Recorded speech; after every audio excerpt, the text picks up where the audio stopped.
प्यारे विद्यार्थियों, आज हम आरोह भाग 2 का पाठ काले मेघा पानी दे का दूसरा पाठ हम बताने जा रहे हैं आप लोगों को।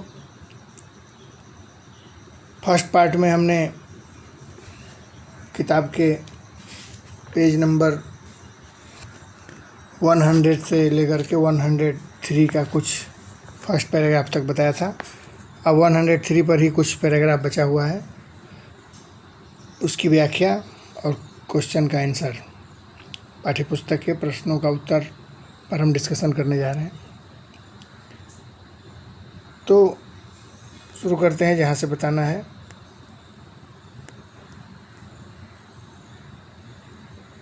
जो जीजी थी लेखक की, वो बोली कि जो त्याग होता है, ज़रूरत की चीज़ों को जब हम किसी को दान करते हैं, किसी को देते हैं जिसकी हमें भी आवश्यकता है, वही असली त्याग है और वही दान है। उसी दान का फल मिलता है, ऐसा उसमें जीजी ने बताया था आगे के पार्ट में। अब हम आगे देखते हैं। तो लेखक महोदय क्या तर्क दे रहे हैं, कह रहे हैं कि फल वल कुछ नहीं मिलता, सब ढकोसला है। ढकोसला मतलब दिखावा, ढोंग है सब। मैंने कहा तो वह कहीं मेरे तर्कों का किला पस्त होने लगा था। जब ये बात बताई, लेखक बताए, तो कह रहे हैं कि मेरे तर्क का जो किला था, जो मेरा तर्क था, निश्चित रूप से जीजी के सामने कमज़ोर प्रतीत होने लगा मेरा तर्क। मगर मैं जिद पर अड़ा। जीजी के तर्कों के सामने लेखक का तर्क कमज़ोर पड़ने लगा, लेकिन लेखक कह रहे हैं कि हम जिद पर अड़ गए। फिर जीजी बोली, देख तू तो अभी से पढ़ लिख गया है, तू पढ़ा लिखा है। मैंने तो मदरसा बोलते हैं, वैसे शाब्दिक अर्थ उर्दू के विद्यालय को बोलते हैं, परंतु मदरसा से यहाँ विद्यालय से अर्थ है, स्कूल से अर्थ है। करे मैंने गांव के स्कूल का भी मुंह नहीं देखा, अर्थात कभी मैं पढ़ने गई ही नहीं। पर एक बात देखी है, अगर 30-40 मन गेहूँ उगाना है तो किसान 5-6 सेर अच्छा गेहूँ अपने पास से लेकर ज़मीन में क्यारियों में फेंक देता है।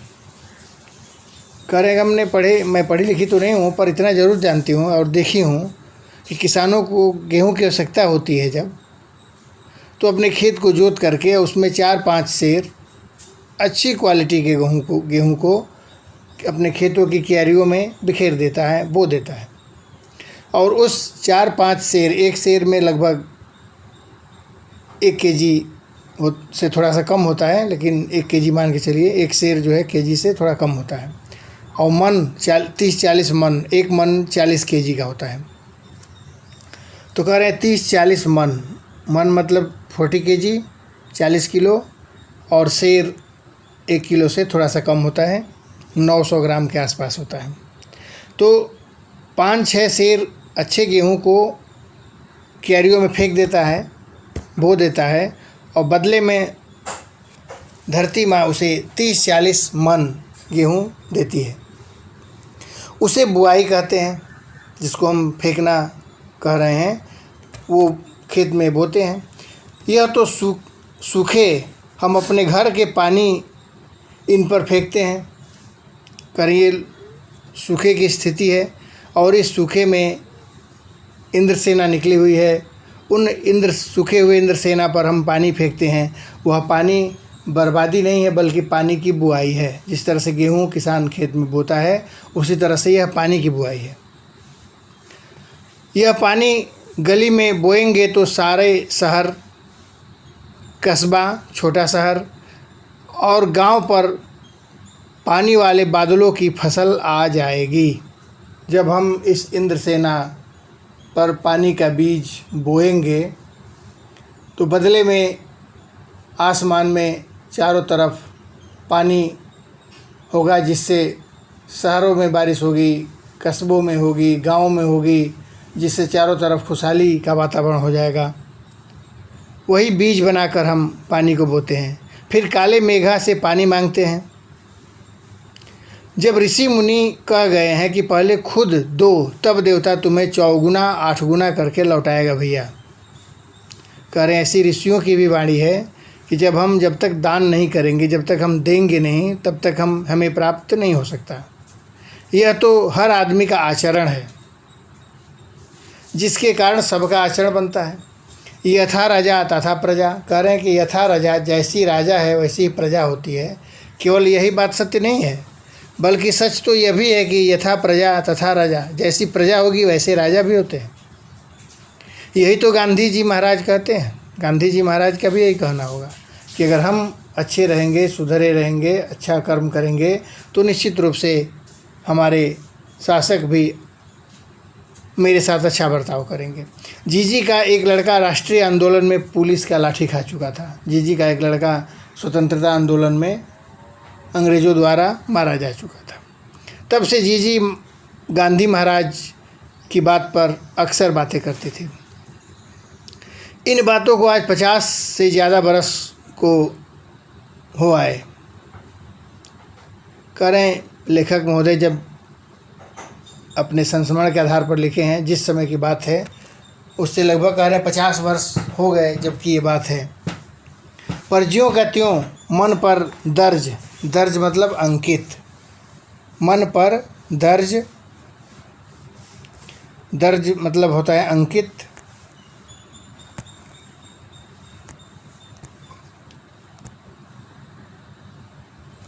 है। कभी कभी कैसे कैसे संदर्भों में ये बातें मन को कचोट जाती है। कैसे कैसे संदर्भों में कभी कभी मन को बड़ा ठेस पहुंचता है। लोग कैसे होते जा रहे हैं, कैसे स्वार्थी होते जा रहे हैं। देश से, समाज से, पड़ोस से कोई लेना देना नहीं है। आज देश के लिए करते क्या हैं? हम देश के लिए कुछ नहीं करते, परंतु देश से हम बहुत उम्मीद रखते हैं कि हमारे लिए ये नहीं हुआ, हमारे लिए देश में यह उपलब्ध नहीं है, वह उपलब्ध नहीं है। पर हम देश को क्या दिए, कभी ये चिंतन नहीं करते।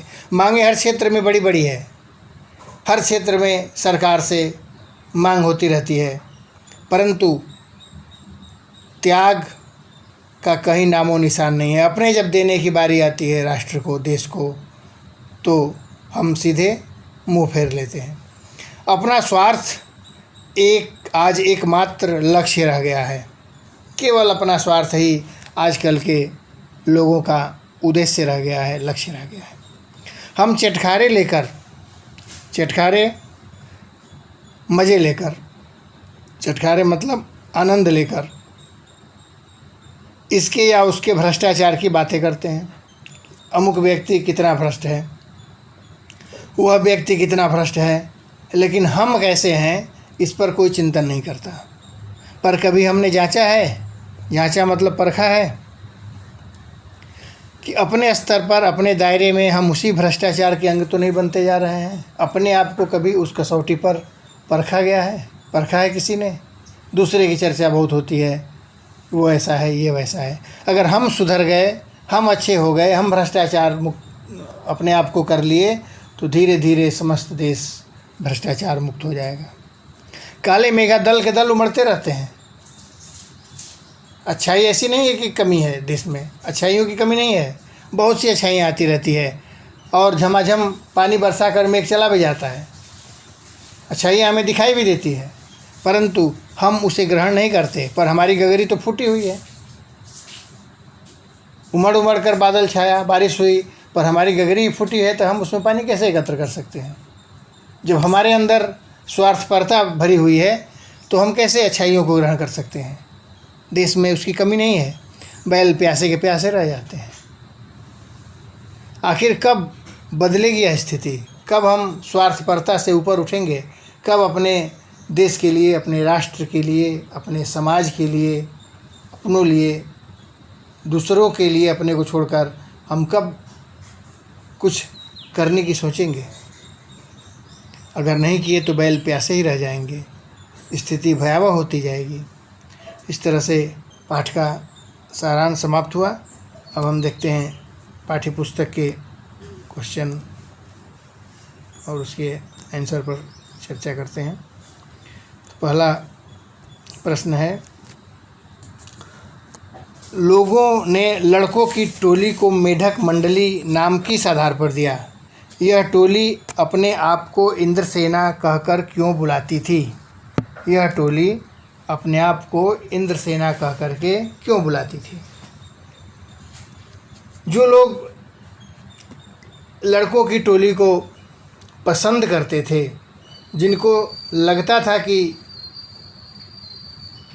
पानी बीज के रूप में इस्तेमाल किया जा रहा है, अर्घ के रूप में ईश्वर को दिया जा रहा है, बदले में हमें बारिश और पानी से धरती को तृप्त कर देंगे इंद्र, वो इन्हें इंद्रसेना कहते थे। परंतु जो लोग इनसे चिढ़ते थे, जो इसको अंधविश्वास मानते थे, जो इनको पाखंड मानते थे, वो इन्हें मेढक मंडली कहते थे। जो लोग लड़कों की टोली को नग्न शरीर में कीचड़ में धंसा देखते थे, शोर शराबे और उनके कारण गली में होने वाले कीचड़ को देखते, वो इन्हें चिढ़ करके मेढक मंडली कहते हैं। लेकिन बच्चों की यह टोली अपने आप को इंद्रसेना कहती थी, क्योंकि यह टोली इंद्र देवता को बुलाने के लिए घर से पानी मांगती थी और भीगती थी, लोटपोट करती थी। उन्हें इस बात का विश्वास था, उनके मन में आस्था थी कि हम इंद्र को पानी समर्पित करेंगे तो प्रसन्न होकर के बारिश करेंगे और चारों तरफ वातावरण खुशहाल होगा। सेकंड क्वेश्चन, जीजी ने इंद्रसेना पर पानी फेंके जाने को किस तरह सही ठहराया? जीजी ने इंद्रसेना पर पानी फेंके जाने के लिए ऐसा उदाहरण प्रस्तुत किया कि लेखक का किला पस्त होते हुए प्रतीत हुआ। जीजी का कहना था कि इंद्रसेना पर पानी फेंकना अंधविश्वास नहीं है। हम इन्हें पानी नहीं देंगे तो इंद्र भगवान हमें पानी कैसे देगा? यह पानी की बर्बादी नहीं है, इसे पानी का अर्घ्य चढ़ाना कहते हैं। अर्घ्य माने समर्पण करना, जल चढ़ाते हैं जैसे। इंद्रसेना पर पानी फेंकना गली में पानी की बुआई करना है, और जब तक हम बीज बना करके बोएंगे नहीं, फसल कैसे उगेगी? तो ये तो पानी का बीज है जिसे हम बोते हैं, बदले में चारों तरफ बादल घिरेगा, बारिश होगी और खेती बाड़ी प्रारंभ हो जाएगी, वातावरण खुशहाल हो जाएगा, किसान खुशहाल होंगे, शहरों की गर्मी दूर होगी, चारों तरफ खुशियों का वातावरण हो जाएगा। जिस तरह से किसान खेतों में 4-5 सेर गेहूं के अच्छे बीज को अपने क्यारियों में बो देता है, बदले में कई मन अनाज उसे प्राप्त करता है। ये उदाहरण दी जी ने। नेक्स्ट क्वेश्चन नंबर 3, पानी दे गुड़ घानी दे से मेघों से पानी के साथ साथ गुड़घानी क्यों मांगी जा रही है? मेघों से पानी के साथ साथ गुड़घानी की मांग इसलिए की जा रही है क्योंकि मेघ जब पानी देंगे तो खेतों में खूब अनाज पैदा होगा, खेती बाड़ी शुरू हो जाएगी, कृषि कार्य होने लगेगा, गन्ना भी बोया जाएगा, गन्ने से गुड़ भी प्राप्त होगा। और केवल पानी देने मात्र से काम नहीं चलेगा, खाने के लिए अन्न भी चाहिए। इसलिए इंद्र देवता से दोनों चीज़ों की प्रार्थना की जा रही है, अनाज भी होगा, गन्ना भी होगा, गुड़ भी होगा, मीठा भी होगा और अनाज भी होगा, फिर उन दोनों से खुशहाल वातावरण हो जाएगा। इसलिए इंद्र भगवान से पानी के साथ साथ गुड़घानी की मांग की जा रही है। लड़के अपने गलियों में उछल उछल करके मांगते हैं कि पानी दे, गुड़घानी दे, काली मेघा पानी दे। नेक्स्ट क्वेश्चन नंबर 4, गगरी फूटी बैल प्यासा। इंद्रसेना के इस खेल गीत में बैलों के प्यासे रहने की बात क्यों मुखरित हुई है? इस खेल गीत में बैलों के प्यासे रहने की बात इसलिए मुखरित हुई है कि वर्षा नहीं हो रही है, गर्मी, भीषण गर्मी के कारण कुएं सूख गए हैं और नलों में भी कम पानी आ रहा है। शहर में नल में पानी बहुत कम आता है, आता भी है तो ऐसा लगता है जैसे उबलता हुआ पानी आ रहा हो, इतना गर्म होता है। घड़े में थोड़ा बहुत पानी बचा करके रखा गया है, वह भी घड़े के टूटने से नष्ट हो गया। अब कुछ भी पानी शेष नहीं रहा, अब बैल प्यासे रह गए। बैल प्यासे रहेंगे तो खेती नहीं हो पाएगी, और खेती नहीं होगी तो अनाज नहीं होगा, अनाज नहीं होगा तो मानव जीवन संकट में हो जाएगा। पूरी मानव सभ्यता और जीवन ही मानव का संकट में आ जाएगा। इसलिए बैल पानी की मांग की जा रही है। अतः बैल प्यासे रह गए। बैल तभी खेती की बुआई का काम करते हैं, उन्हें प्यास बुझेगी। इसलिए इंद्रसेना काले बादलों से पानी बरसाने के लिए कहते हैं ताकि बैलों और धरती की प्यास बुझाई जा सके। Next question number 5। इंद्रसेना सबसे पहले गंगा मैया की जय क्यों बोलती है? नदियों का भारतीय सामाजिक संस्कृति में परिवेश में क्या महत्व है? नदियों का हमारे सामाजिक और सांस्कृतिक परिवेश में बहुत महत्व है। जब भी कोई सभ्यता का विकास होता था तो नदियों के किनारे ही हुआ है, चाहे सिंधु घाटी की सभ्यता हो या मोहनजोदड़ो की सभ्यता हो। उस समय से लेकर के आज भी बड़े बड़े जो महानगर हैं वो किसी न किसी नदी के किनारे हैं। भारत के इतिहास में गंगा का पौराणिक और धार्मिक महत्व भी है। यह हिमालय से निकलने वाली नदी है जो निरंतर जल प्रवाहित करती रहती है, कभी सूखती नहीं है। भारत का उपजाऊ मैदान गंगा नदी की ही देन है। हम गंगा जैसी पवित्र नदी के बिना भारतवर्ष की कल्पना भी नहीं कर सकते। इसी कारण कि इंद्रसेना सबसे पहले गंगा मैया की जय बोलती थी। भारतीय संस्कृति में नदियों का महत्व बहुत है। भारत के बड़े बड़े नगर तीर्थ स्थल सब नदी के किनारे हैं। नदियों के बिना जीवन की कल्पना नहीं की जा सकती। यही कारण है कि हम नदियों की पूजा करते हैं। Next question number 6। रिश्तों में हमारी भावना शक्ति का बट जाना विश्वासों के जंगल में सत्य की राह खोजती हमारी बुद्धि की शक्ति को कमज़ोर करती है। पाठ में जीजी के प्रति लेखक की भावना के संदर्भ में इस कथन के औचित्य की समीक्षा कीजिए। जीजी का लेखक से कोई रिश्ता नहीं था, फिर भी वह लेखक से अत्यधिक प्यार करती थी। अपने पुत्र से अधिक लेखक से प्रेम करती थी। अपने बेटे बहू को छोड़कर उनके साथ रहती थी। दोनों में भावनात्मक संबंध था। लेखक जीजी द्वारा इंद्रसेना पर पानी फेंके जाने को अंधविश्वास मानता है, जबकि जीजी पानी फेंके जाने को परंपरा, आस्था और विश्वास मानती है। लेखक जीजी द्वारा बार बार समझाने पर भी इंद्रसेना पर पानी नहीं फेंकता। इससे उनके और जीजी के भावनात्मक संबंध को ठेस पहुंचती है। रिश्तों में हमारी भावना शक्ति बटकर विश्वास के जंगल में राह खोजती हमारी बुद्धि की शक्ति को कमज़ोर करती है। इंद्रसेना पर सहेज कर रखे गए पानी को फेंकने के विश्वास के सामने लेखक का विश्वास का किला ढहते हुए प्रतीत हो रहा है। क्योंकि आस्था के सामने, विश्वास के सामने अगर आस्था विश्वास की बात नहीं भी की जाए तो कम से कम त्याग की भावना तो निश्चित रूप से है उस पानी को समर्पित करने में। और जब तक हमारे मन में त्याग नहीं आएगा, दूसरे के प्रति त्याग की भावना हम नहीं अपने अंदर लाएंगे, तब तक मानव कल्याण कदापि नहीं हो सकता। इसलिए हम कह सकते हैं कि जीजी का विश्वास भरी दलीलें सुन करके उनके वैज्ञानिक विश्वास का किला ढहने लगा।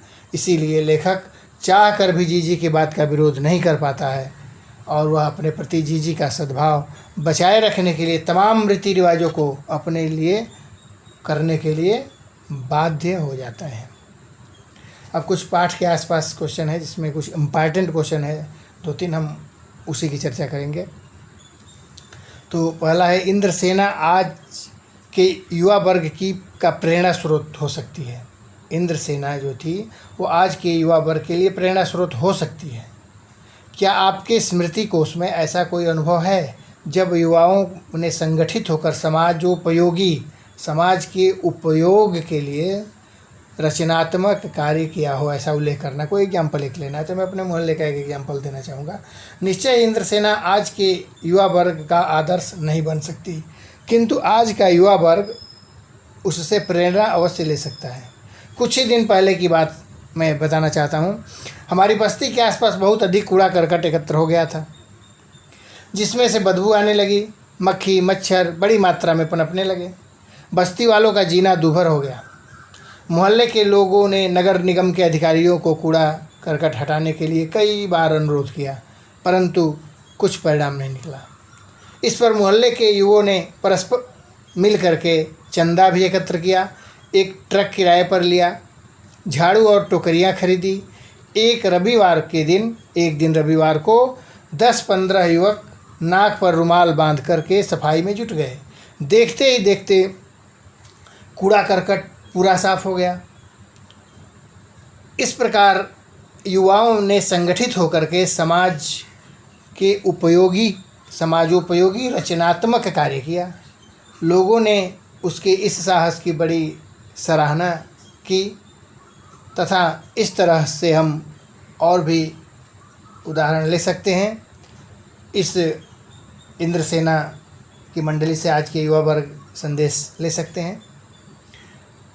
नेक्स्ट क्वेश्चन हम देखेंगे। इसमें इम्पॉर्टेंट क्वेश्चन की ही बात मैंने किया था। एक और इम्पॉर्टेंट क्वेश्चन है जिसको हम देखते हैं। तो नेक्स्ट इम्पॉर्टेंट क्वेश्चन है, तकनीकी विकास के दौर में भी भारत की अर्थव्यवस्था कृषि पर निर्भर है। निसंदेह कृषि समाज में चैत्र बैसाख सभी माह महत्वपूर्ण है, पर आषाढ़ का चढ़ना उनमें उल्लास भर देता है।